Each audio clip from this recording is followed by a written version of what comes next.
and I have this awesome lightsaber and I lit it up in the darkness. Rue, start the show! I'm Beatrice, your badass branding strategy girl, and welcome to the Art of Branding Badassery podcast. Rue expects your best branding game. You don't want to miss out on 95% of your audience, do you?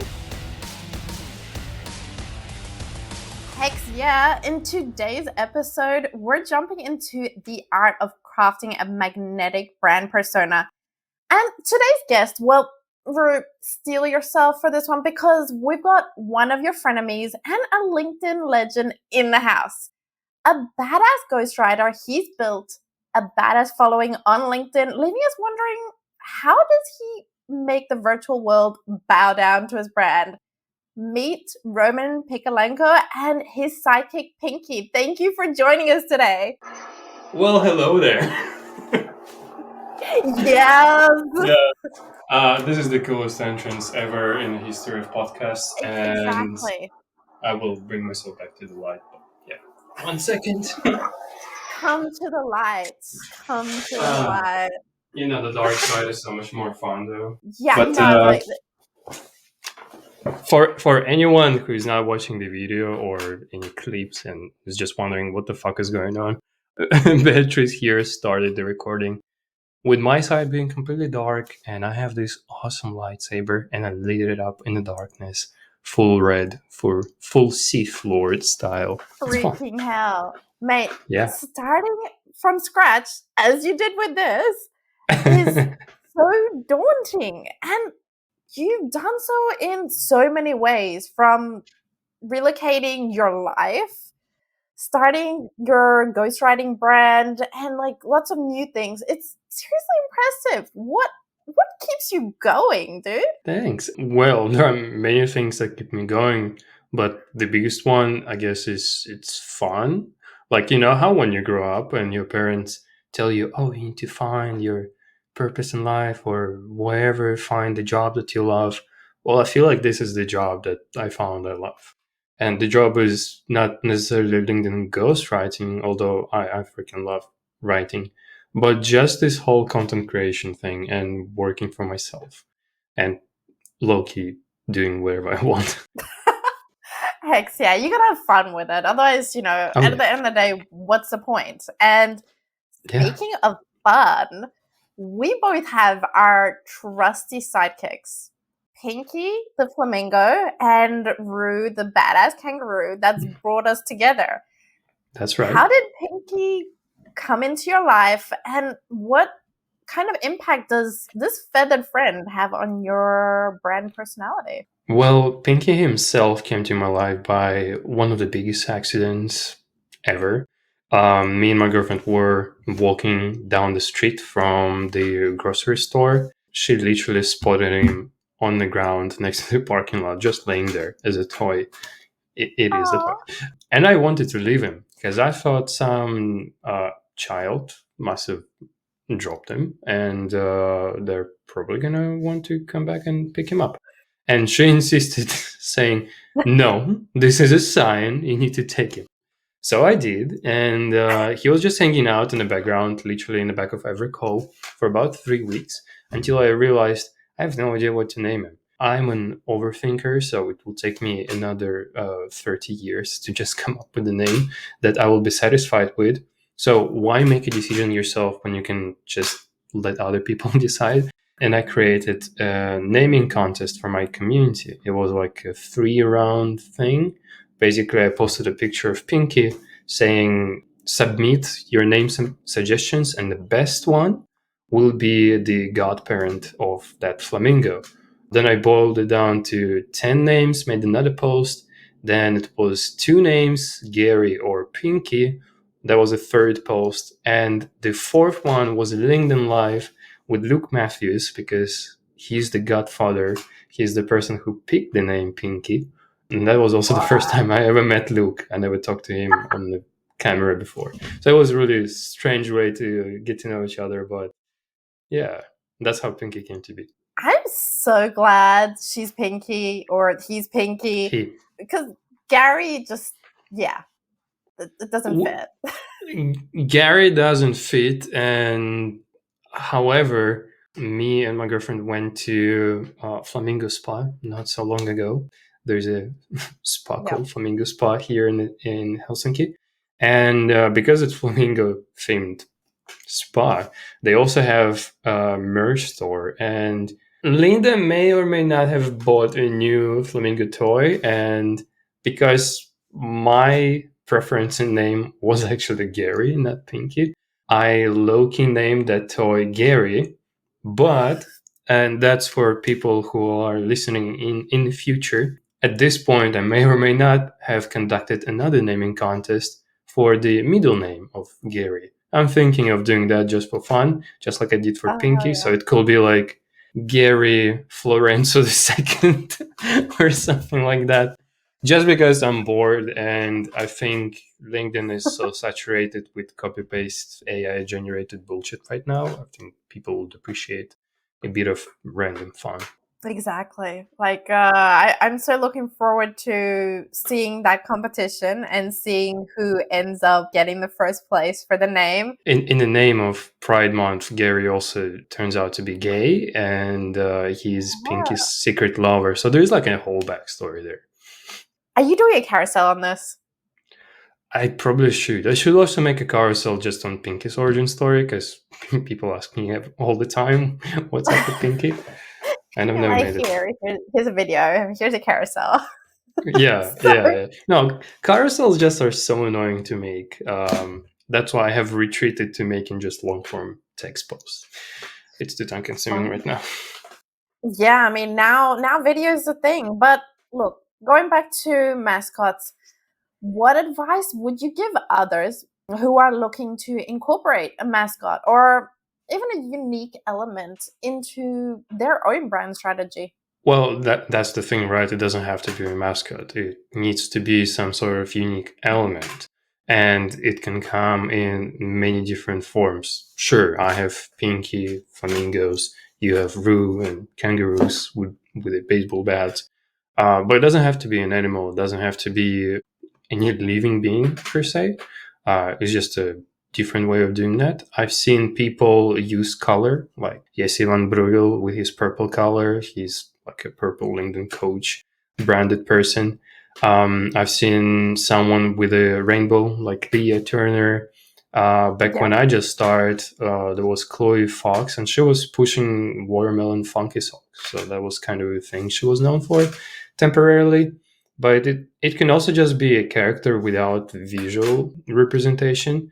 And the best example Mm. here I could give Jason Vana. He has this hashtag sassy Jason that he uses as a tone of voice, or like the tone of voice direction for specific posts where he's feeling particularly sassy. If you listen to their podcast, they actually were thinking of doing Honey Badger as their mascot, because it's rebellious and like an outlaw type of personality, which aligns with their agency. But then they realized they have this Sassy Jason character already, Yeah. so that works as well. Was your question how one can use it or how one can find it? How one can like find it, incorporate it, make it really meld into their Hmm. brand so that's seamless. So people just like, for example, Luke Matthews, right? They think about like pizza giveaways, I think Luke Matthews, Yeah, or flamingos, they think of you. Like it's seamless. yeah, and he also hates bacon. That's another thing he's known for. I think the way you find it, in my experience, is just think of something completely ridiculous that you think is funny and that you could align yourself with. I mean, one of the reasonings why I picked flamingos and, for example, not otters, another allegedly cute animal, right? Was because you literally can't say anything bad about flamingos. They're this neutral animal that doesn't have any dark facts around them. I mean, they probably bite, but who cares, right? Whereas otters, they're like John Epstein of animals. They have a lot of dark shit that if you Google, it's gonna give you nightmares, or at least the chills. So think about wherever it is that will align with your brand, your values, and the Hmm. way you use it is, well, you can start small. The way I started was just using the flamingo emoji in every comment I left wherever, whenever. And then I slowly added it to my name on LinkedIn. And then I added it to my banner. It was like a small flamingo in the corner that grew a little bit with time. No one really noticed, so I just eventually just slapped it there. And it works really well with visual type of characters, right? If it's not visual, find ways to slowly, incrementally implement it in every interaction you have online. It's as simple as that. Like if you were to be sassy Jason, hashtag sassy Jason, use it in your content. That's what he pretty much does, and he's known for it. Oh, yeah. And overall, for building a memorable brand persona, are there any pitfalls to avoid or a secret sauce that you can advise on their journey? Things to avoid. Well, definitely don't try to sound like someone you're not. Maybe novice advice, but think of all the thought leaders or peers in your niche that you really enjoy reading content from, and think about what they have and forget about copying their stuff completely, because they have their own thing. Like if I have flamingos and you all of a sudden go with a pigeon just because like bird theme, right? Well, you better justify it, right? Then you really need to differentiate yourself with a story, because my like the way I came to flamingos was also not tactical strategic thing. I came up with on the spot in the morning saying this is how I'm gonna conquer a brand character game. Not at all. It kind of happened. Yeah. So try to tell a story for sure, and try to avoid being someone you're not. Like stories sell, right? Yeah. Whatever I told you right now, you're probably being like, wow, this is awesome. Exactly. Like it's there are so many people out there trying to copy others, and there's only one of you out there. You just need to understand what really pulls you out there, what really makes you you. Well, speaking of genuine connections, the genuine connection with your audience is important. How do you stay true to yourself while also appealing to your target market? And how can entrepreneurs find that sweet spot between authenticity and strategic positioning? Because it is a fine balance. It is a fine balance. And I think, well, it depends on several things, right?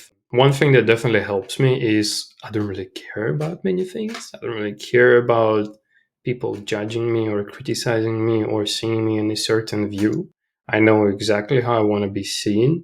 And the recent feedback I received was direct, authoritative, but still friendly, with a dash of sass. And I think there was something else, but that's kind of how you would summarize me, I would say. And I agree with it fully. So as long as you know how you want to be perceived, like ignore the rest. And I'm saying this because there are a lot of people who will get into their head, worrying what other people think and just like forget about it. Also because if you do something on one post and it gets like no engagement or eyes on it, no one will remember it anyways. So like a high level of not giving a fuck. A high level of not giving a fuck. The second thing is put people first in everything, really. What helped me is get to know my audience. And when I say get to know my audience is literally talking to them in comments. I respond to all of my comments as much as I can. It's pretty hard sometimes. Talk to them in the DMs, but then I always take it to the next level with the specific people. I get them on networking video calls. You actually get to know the person and see whether the offline and the online, although you're still online on Zoom, matches. And that helps you get stay in touch with them, right? Build that connection and familiarity. I mean, that's why we're doing the podcast as well, because at some point we jumped on a call, and now like Rue and Pinky have a bit of a frenemy situation. I feel like sometimes we need to get in between them just to stop them from going at it and just tearing the whole place apart. Jeez. Yeah, I mean, Pinky had to get a backup in the form of Gary. So yeah, it's gonna escalate out of control soon. So I'm gonna have to find someone else for Rue as well, right? Well, she's I, already got a baseball bat, so exactly. You can fight like 10 people with a baseball bat, so you could. well, your brand has been consistent for this entire time. You've always been present. You've always been there with your voice. And Hmm. longevity wise, building a brand persona is an ongoing journey, right? So how do you ensure that your brand's personality remains fresh and relevant over time? Are there any strategies or practices that you've adopted to keep the flames of your brand burning bright? Well, it has a lot to do with both writing style and just in the knowledge of the market, I would say.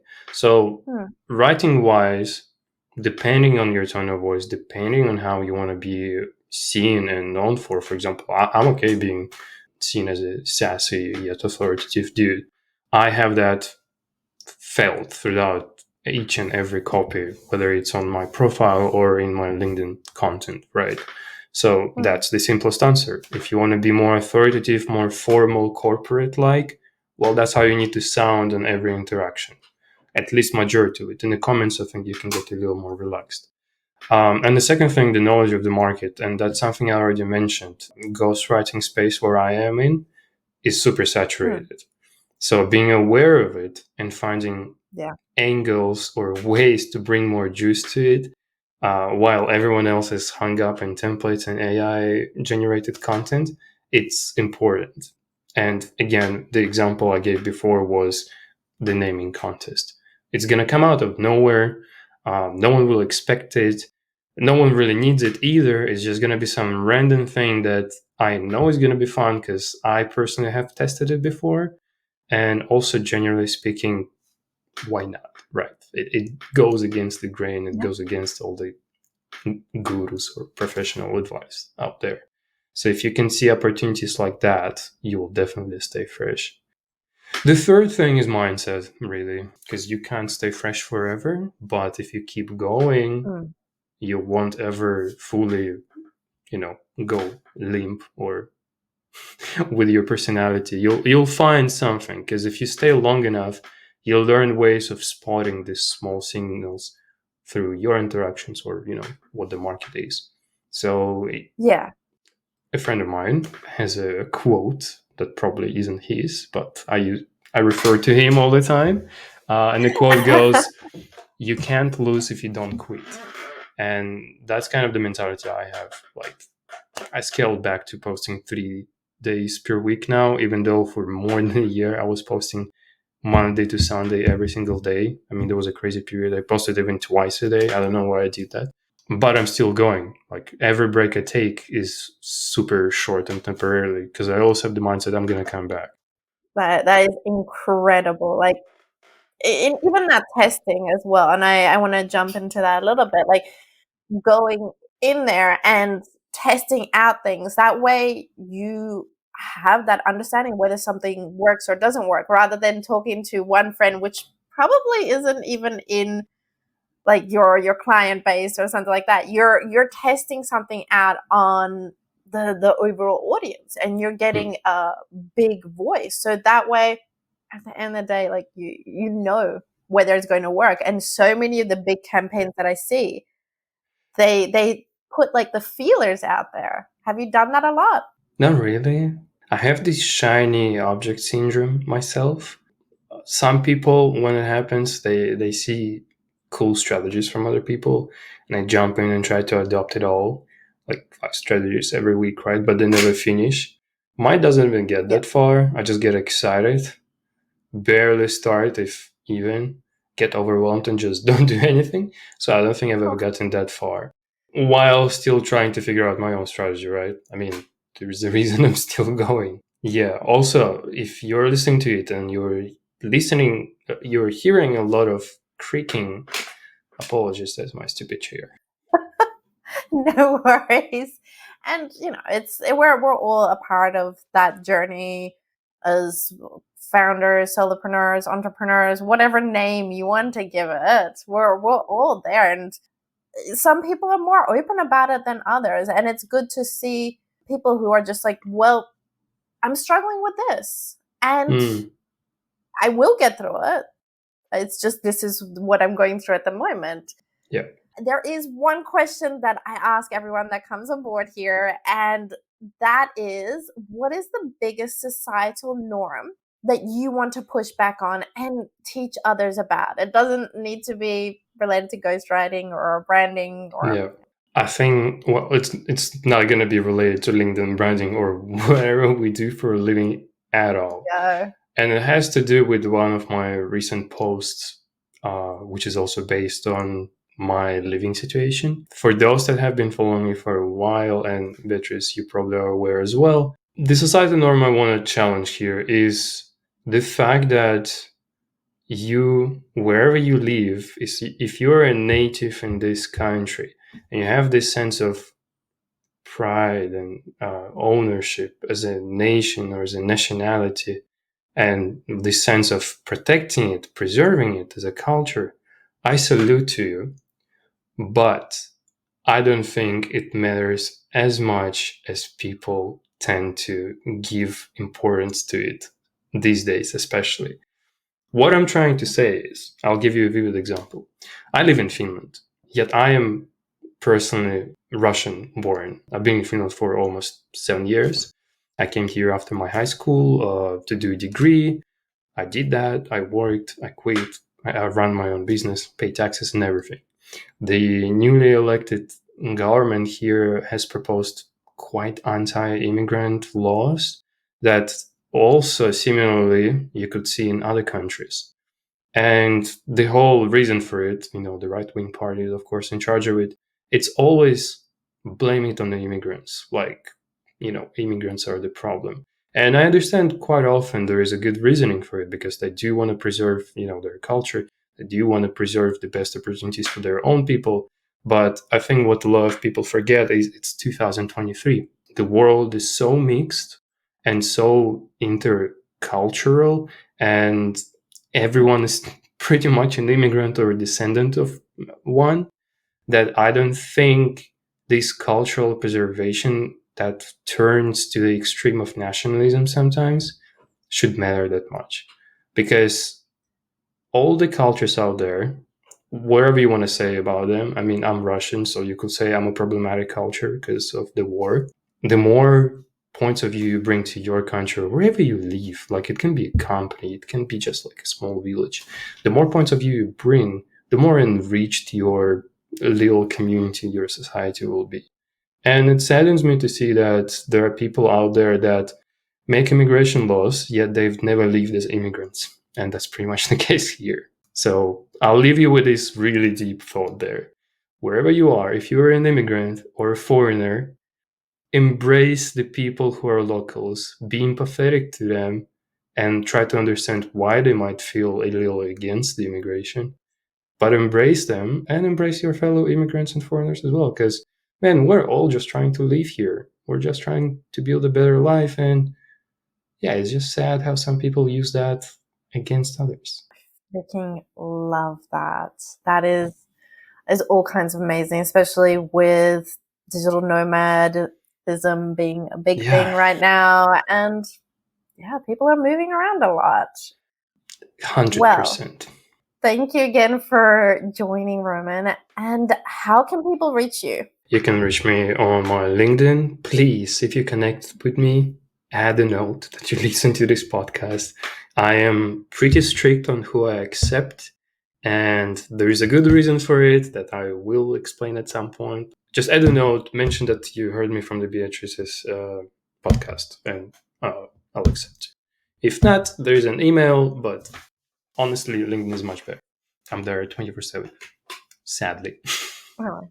I can relate. And same here. Those LinkedIn messages for connections make all the difference. So don't make yourself believe anything else. I will add somebody with a connection request, like with a message, before the ones without. There are a lot of copy pasted ones that like, let's explore synergies, or I saw your content very relatable. And it's like, be specific. Tell me exactly which post you liked so I can pinpoint, because I produce a lot of stuff. I read even more. My brain is mush. I have no memory. It will be easier here though, because you listen to the podcast and it's very specific. Exactly. And even those ones I want to say, like, I want to pick your brain. No. Anyhow, that is a conversation for another time. Thank you so much again. And those details will be on the episode description.